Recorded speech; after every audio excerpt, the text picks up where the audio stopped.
Hello കൂട്ടുകാരെ, ഇന്ന് Friday ആണ്. യു വി രാവിലെ തന്നെ ബ്രേക്ക്ഫാസ്റ്റ് കഴിക്കാൻ ഇരുന്നിട്ടുണ്ട്. കടലക്കറിയും ദോശയാണ്. അതിനിടയ്ക്ക് ഞാൻ ചിക്കൻ ഫ്രൈ ചെയ്യാൻ വന്നു. കൈലാസിന് ലഞ്ചിന് ചിക്കൻ ഫ്രൈയും ഫ്രൈഡ് റൈസും മതി എന്ന് പറഞ്ഞു. ഫ്രൈഡ് റൈസാണ് കേട്ടോ. കൈലാസ് രാവിലെ തന്നെ സൈക്കിൾ ഓടിക്കാൻ പോയിട്ടുണ്ട്. യുവി ഉണ്ട് കേട്ടോ കൂടെ.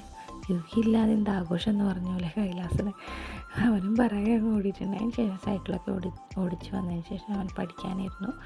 തലേന്ന് പഠിച്ചതൊക്കെ ഒന്ന് എഴുതി നോക്കുവാണെങ്കിൽ കുറച്ചൊരു ടെൻഷനുള്ള കൂട്ടത്തിലാണ്. അപ്പോൾ ഇങ്ങനെയൊക്കെ ചെയ്യും. എന്നാലും 10 പഠിച്ചാൽ 2 തെറ്റിച്ചിട്ടേ വരുള്ളൂ. ഡിക്റ്റേഷൻ ഉണ്ടെന്ന്. അങ്ങനെ അവൻ പഠിക്കാനിരുന്നു. അതിനുശേഷം അവൻ്റെ കുളിയും കാര്യങ്ങളൊക്കെ കഴിഞ്ഞ് ബ്രേക്ക്ഫാസ്റ്റ് കൊടുത്തു. ദോശയും കടലക്കറിയും അവനും കൊടുത്തിട്ടുണ്ടായിരുന്നു. പിന്നെ അവൻ്റെ ലഞ്ച് ബോക്സൊക്കെ റെഡിയാക്കി വെച്ചു. ഫ്രൈഡ് റൈസും ചിക്കൻ ഫ്രൈഡ് റൈസ് ഒരു തട്ടിക്കൂട്ടി ഫ്രൈഡ് റൈസാണ്. അങ്ങനെ അവൻ ചിക്കൻ ഫ്രൈയും വെച്ചു കൊടുത്തു. സ്പൈസി ചിക്കൻ ഫ്രൈ വേണമെന്നുണ്ട്. അങ്ങനെയാണ് കേട്ടോ വെച്ചു കൊടുത്തത്. അധികം സ്പൈസി ഒന്നും ആക്കിയില്ല. അവന് കാണാൻ നല്ലൊരു കളർ വേണം. അങ്ങനെ അതിൻ്റെ കൂടെ ഞാൻ ക്യാരറ്റും കട്ട് ചെയ്ത് വെച്ചിട്ടുണ്ട്. ഇതാണ് കേട്ടോ ഇന്നത്തെ ലഞ്ച് എന്ന് പറയുന്നത്. സ്നാക്സിന് ഞാൻ അവന് കുറച്ച് വാൾനട്ടും പിസ്തയും ഡേറ്റ്സുമാണ് കൊടുത്തിട്ടുള്ളത്. അപ്പോൾ ഇത്രയേ ഉള്ളൂ ഇന്നത്തെ വീഡിയോ. എല്ലാവരും ഞങ്ങൾ വീഡിയോ ഒന്ന് കാണണേ. ഇതാണ് കൈലാസിൻ്റെ ഇന്നത്തെ ലഞ്ച് ബോക്സ്. കൈലാസ് അങ്ങനെ ലാസ്റ്റ് പോകാൻ റെഡി ആയിട്ടിരുന്നു.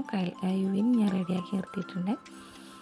അങ്ങനെ അവൻ്റെ വണ്ടി വന്ന് അവൻ പോയിട്ടോ. Okay, bye.